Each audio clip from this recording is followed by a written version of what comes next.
नमस्कार दोस्तों, मैं एक आपको इतिहास भारत के सनातन संस्कृति से जुड़ा हुआ दिखाने का काम करता हूं, जिसे आप राजा घाट या कालूडोम घाट भी कहते हैं, जो काशी विश्वनाथ जी के बहुत ही नज़दीक ही है, आसपास है।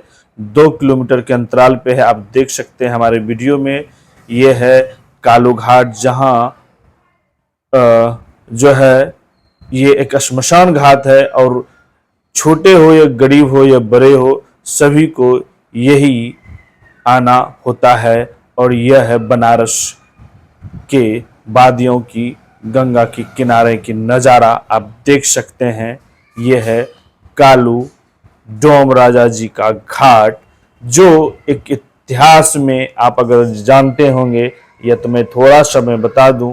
ये जब मैंने वहाँ के कालू डोम राजा जी के बारे में जानने की कोशिश किया, तो वहाँ के जो उनके वंशज है, उन्होंने बताने के काम किया कि जब श्री राजा हरिश्चंद्र जी के पुत्र, जब उनका देहांत हो गया था, जब वो आए थे अंतिम संस्कार के लिए कालू डोम राजा जी के पास, तो यह रहा इनका कुटिया, जहाँ पे कालू डोम राजा जी का मूर्ति भी लगा हुआ है। इस फोटो में आप देख सकते हैं कि राजा हरिश्चंद्र जी और उनके पत्नी और उनके पुत्र जो है पत्नी की गोद में है, और महादेव का मूर्ति भी है इस मंदिर में।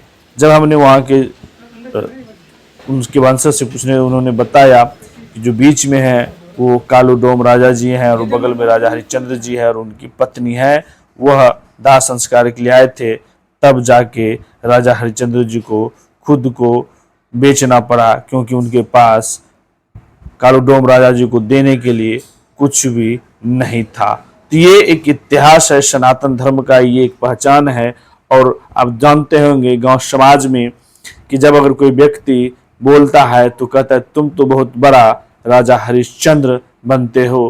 तो ये उनकी छवि था, और उन्हीं के वंशज थे प्रभु श्री रामचंद्र जी, राजा हरिश्चंद्र जी के वंशज ही कहते हैं। तो ये भारत में ही आपको देखने को मिलेगा, और मैंने आपको ये दिखाने का काम किया बनारस के वादियों में। ये भारत के यूपी राज्य के बनारस में, जहाँ से हमारे वर्तमान प्रधानमंत्री नरेंद्र मोदी जी प्रधानमंत्री हैं, वहाँ पे ही ये घाट है, जो प्रसिद्ध घाट है, श्मशान घाट है, जहाँ पे हिंदुओं का दाह संस्कार होता है। और वहीं पे ये कहानी मिला कि राजा हरिश्चंद्र जी यहीं कालू डोम राजा जी के पास आए थे अपने बेटा का दाह संस्कार करने के लिए, लेकिन उनके पास